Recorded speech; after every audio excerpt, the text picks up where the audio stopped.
we're trying to make the skateboarding community better. And here's this incredible company like Cygames who is showing an interest in doing something.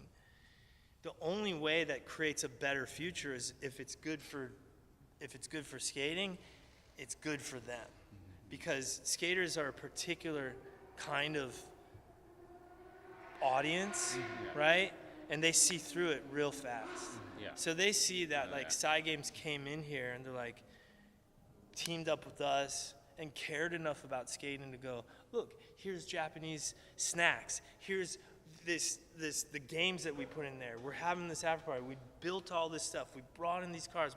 We made all this really cool stuff, and we gave you free cheeseburgers and burritos and boba tea, and like, you know, that's really good for the community, and that only creates goodwill for what we do and for what they do, and it becomes a win, right? Yeah. Hey Steve, hey Eric, my name is Neil. I'm with Dorkaholics.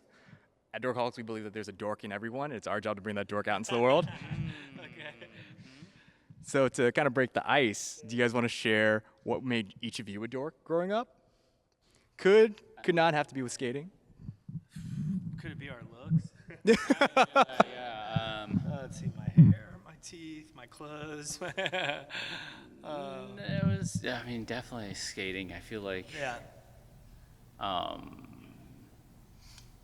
and when you say that, actually, I think of like the skaters that I like grew up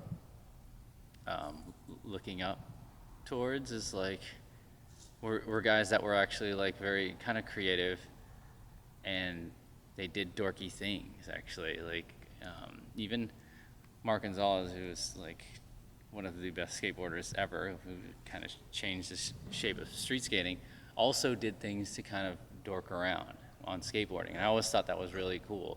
Lance Mountain did, Neil Blender, John Lucero, guys that I was like, I always thought that was really, all those little quirky tricks they would do things that were weird and quirky, and I always thought that was the coolest thing, and I wanted to learn those and kind of somewhat considered dorky. They were called dork tricks. They were in called skating. dork tricks, Yeah. yes. So And so I was into them as even at a young age. So then Eric became the king of the dork tricks.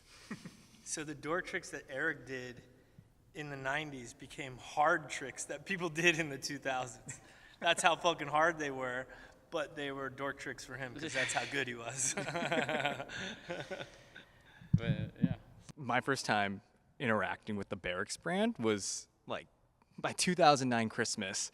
I was not anywhere close to identifying as a skater, but for whatever reason, my cousin got me a Barracks hoodie. In 2009, I still remember it was gray and it had like the Barracks and like this forest green like coloring font. And I was like, what is this? And he's like, I got it from the Barracks. It's this really cool skate park. And around the same time, I was really interested in film, and I had discovered that a lot of like skateboarding like crews, I guess, they always had like a filmer like recording their stunts, making like montages. And that was kind of like my figuring out like, oh, like skating is not just about skating. There's different ancillary interests to it, which I think is really relevant to Dorkaholics and kind of like, what are we doing here at the Barracks? And of course, your collaboration with Cygames. Yeah. It's so funny that you say that because so much of like our, like, obviously, how you become a big skater is not only your skating, but then the videos that you're in, right? And so then when print magazines started drying up, so much was video, right? And then I had always anticipated that I would leave skating and just go and direct movies. And I directed a movie and was like, went to Sundance and was like, oh, I don't know about this. I don't know if I want to do this. I really miss skating. And that's when we started the Barracks. Came in afterwards and I was like, hey dude, I think we should do this. And we talked about it, started coming up with all this other stuff. And it doesn't work it works with both, because it's both of us. Because we actually we're such close friends, but we have such also different interests, but also same interests, right? So like he covers this whole other part of like culture that I just don't have a lot of knowledge of, and it's not my super interest. And then I cover this whole other part that I don't. It's not totally same thing. Like super interest, but I'm definitely interested in. Yeah, and so just recently, The guy who won Sundance this year used to be one of our interns. Sean Wang? Yeah. Oh my God. Yeah. I've met Sean. I've seen him like multiple times. I was at Yeah. Sundance this year, my first time. Oh, you were? And I saw Dee. Have you guys gotten a chance to see Dee Dee? No, I haven't. He sent me a link, so I feel so bad. He emailed me the other day, and I haven't emailed him back. But we're going to do a whole promo with him for the movie at our space. Yeah, so he used to intern for us. Wow. Yeah. That is crazy. And now and he won Sundance. He got nominated for an Oscar for a short film. You know, great kid. So we're doing this whole day. We just talked to Focus the other day about doing something, and then he emailed me the other day. And sorry, Sean, if you hear this, I owe you an email. But yeah, and so part of like our thing was to inspire kids, not just in skating, but because of our love for filmmaking too, is to inspire them. And there's a lot of filmmakers that are really good, working, successful filmmakers in big companies that all started in skateboarding. working for us too. Yeah, and started in us skateboarding. and started in skateboarding. Yeah. Yes. We had a lot of guys work for us over the years that like, Yeah. I constantly get filmmakers because like I came from, again, I was just gonna direct movies and write movies, and then had my experience at Sundance, and it's not, Sundance people were lovely to me. It was more of this other part of this experience that I was like, I'd rather deal with the devil I know than the devil I don't. You know, and that time I still knew the devil of skateboarding, right? So I was like, and I was still pretty young, and I was like, I'm directing a movie in a couple of years. And it's been 15 years. I mean, you built something much bigger. The Barracks isn't just a skate park. It is Exactly. this octopus of things. Yeah. Yeah. Yeah, that's a good way to describe it. Yeah, you're right. So we're so happy that we can contribute to that part of it. Not Yeah. only get people to contribute, and why we started showing all these other things besides just skateboarding, like everything, every part of the pyramid, Yeah. is because we know that we're super lucky, right? Like there's barely anybody that gets to do what we've been able to do in our lives. But there are a lot of other things in skateboarding, a lot of other positions, a lot of other people that skateboarding wouldn't be what it is if it doesn't exist. Yeah. And it doesn't necessarily mean because they're the guys doing the best tricks. They're the guys making the best graphics, designing the best shoes. The creativity. Yeah. Within that world. And so we really wanted to show that. So that's why we started showing all the other stuff. We expanded out, like you said, an octopus of showing every level of the pyramid, because at the end of the day, we want kids to know, like, hey, I know you love skating. And traditionally through the magazines, the only thing that you thought was any way forward in skating was if you became a professional, if you got sponsored. I remember seeing a kid at my skate park when I lived in Nebraska. He'd skate with us every day. And then all of a sudden we didn't see him for like 6 months. I'm like, where the fuck is this guy, right? And he comes to the skate park one day and we all walk in and we're like, dude, where you been? He's like, oh, I wasn't gonna get sponsored, and so I just decided not to stop skating. I said, well, what have you been up to? He said, I've been playing basketball. I'm like, well, there's no fucking way you're gonna be a pro basketball player. So why are you playing basketball and stop skating? Because there was this like idea that he had that if he wasn't gonna be a sponsored person, that he couldn't do it, right? And we wanted to show that people, there's a career in something that you really love, and it's beyond just doing tricks. Like, there's only going to be one Eric Koston. And you can still be able to skate, but you don't have to. That isn't your sole way of making a living.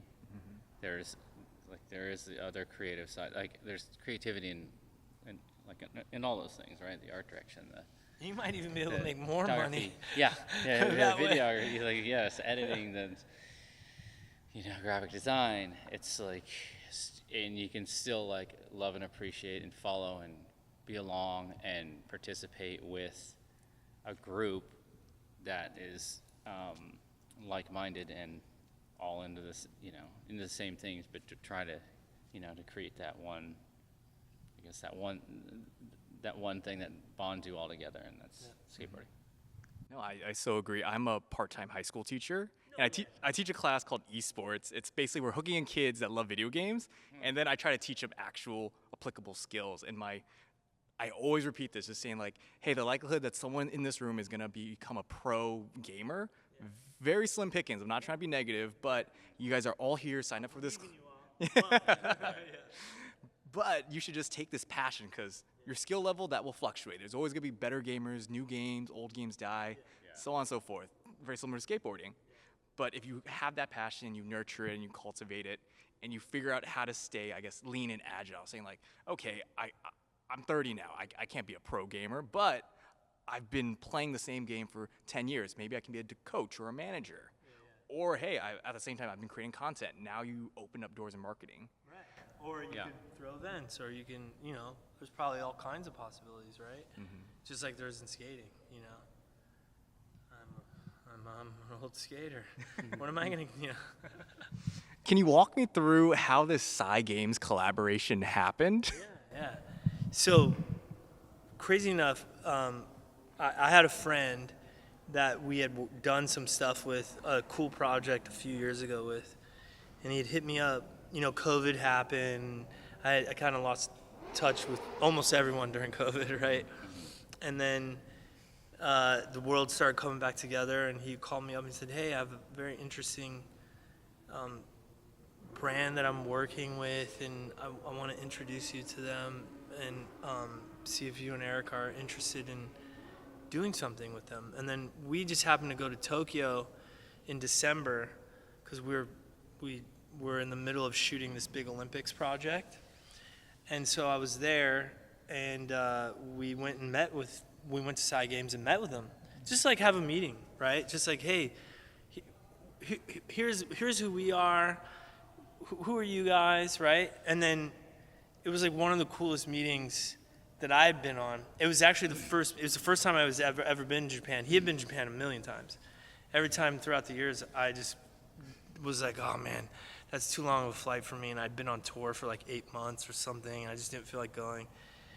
And so it was the first meeting I ever had with anyone in Japan, right? Outside of having someone meet with someone who was Japanese, but here, right? So not only was it so cool to go there and see the offices and see just how a Japanese meeting goes, right? Which is so different. They're so respectful. Like and you have to have a translator, and you have this and you talk, and I keep talking too much, and he's like, hold on a second, and he tells everybody, and they say, and it was just like such a great experience.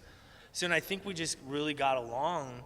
I think they really liked us a lot, and we really liked them a lot. And then we kind of goes like, we were kind of saying, what do you think you and Eric would be into doing? And so we kind of kicked around some ideas. They flew out here a couple of times. We met with them a couple more times. And then we kind of arrived on like, hey, listen, why don't we do this, right? All this. Yeah. Right here. Yeah. You're sitting in. And they're like, we think that this would work as a really cool thing. Anime Expo's coming. Like, we have Anime Expo. What do you guys think? And so we kind of collectively through each one of these meetings got a little bit further. And what was really cool with them is like, listen, we want you to do something that's good for, because our like intention, right, is like we don't do any partnerships with people unless it's good for skating, because what's good for skating is good for the brand, right? Because we've seen a lot of people take advantage of brands who don't know anything about skating, and they just do something really lame because it makes them money or whatever, and like. For us, it's one, a wasted opportunity, and two, we're trying to make the skateboarding community better. And here's this incredible company like Cygames who is showing an interest in doing something. The only way that creates a better future is if it's good for skating, it's good for them. Because skaters are a particular kind of audience, right? And they see through it real fast. Yeah. So they see that Cygames came in here and they're like teamed up with us and cared enough about skating to go, look, here's Japanese snacks. Here's the games that we put in there. We're having this after party. We built all this stuff. We brought in these cars. We made all this really cool stuff, and we gave you free cheeseburgers and burritos and boba tea and like, you know, that's really good for the community, and that only creates goodwill for what we do and for what they do, and it becomes a win, right? Yeah. Not to be so long-winded, but that's really always been our goal. So we try not to do, and we used to have a partner that we don't have, you know, and they just had a different philosophy, and that's why we're just not partners with them anymore, because we're a very communal-based brand and people, and not a transactional business. Even though transactions need to take place, it's not a nonprofit, but but we just don't believe that being a transactional business gives you longevity. Yeah. You know, if that makes sense. Is that clear how that came about? No, it does. It sounds super organic, and it definitely feels that way. It really was. And they were just like, look, we trust you guys. And that was what was so cool about it. And if you saw, I don't know if you were earlier, but there were like, people were so happy to be here. You know, they were so happy to see. And then also for our first thing to come back from pulling back, just because we wanted to recalibrate, and to do it with Cygames is like, it really, for us, and I think them, it's a statement, you know? Eric had to meet with them when I was gone. Yeah. You know, so it was like, it was good. Yeah, it was good to just to kind of bring this kind of us going back and forth and kind of like coming up with this idea and how we could do this, and then we keep adding to it, and we get excited, and again, like, back what and about forth, cars? I'm like, dude, there's a we can guy, keep doing our this, neighbor. and, like, and Yeah. it became our community, this block. Yeah. Turned it into a block party. We invited everybody on our block. Yeah. I mean, all the business on our block, all our neighbors. It actually, they were it brought us in all on it. together even more. Yeah, helping to create it and pitch in and Because we've been talking hold about it this for thing together. months. Since December, right? Yeah. We moved in January. Wow. So as we continue to develop, I said, well, hey, like, the guy next door is a Japanese vintage car collector. And we just met him.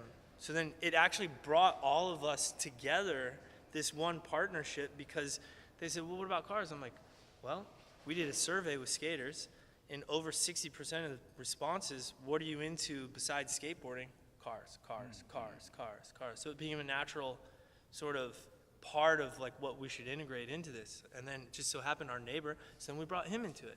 And then the art gallery, we brought him into it, right? And then all of a sudden it became this, our entire block was now a fucking party. It feels like we're all in one space. Yeah, exactly. Isn't that cool? Yeah. To close us out, how do you want attendees, everyone who was here as a participant, to walk away feeling and thinking about Barracks and Cygames, whether it's we're back or... I mean, if you want to answer this way. I mean, when we're getting the feel from the crowd and talking to the kids and everyone, the people that were here, part of it. Just them thinking like, all right, so what are you guys gonna do next? Yeah,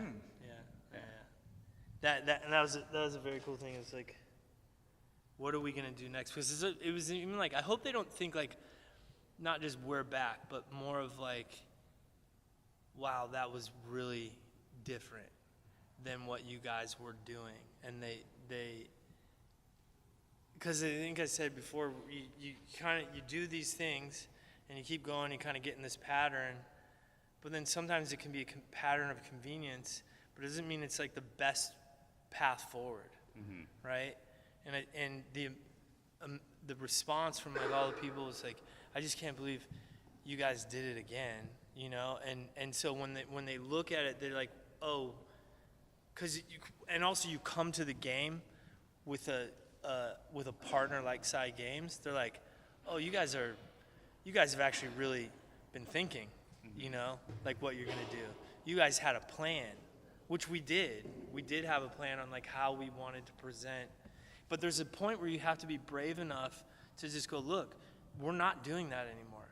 This is what we're doing now, you know? And that wouldn't have worked with like that wouldn't have worked with a different partner, you know? It's like, say it's an energy drink sponsor. It wouldn't have been the same event.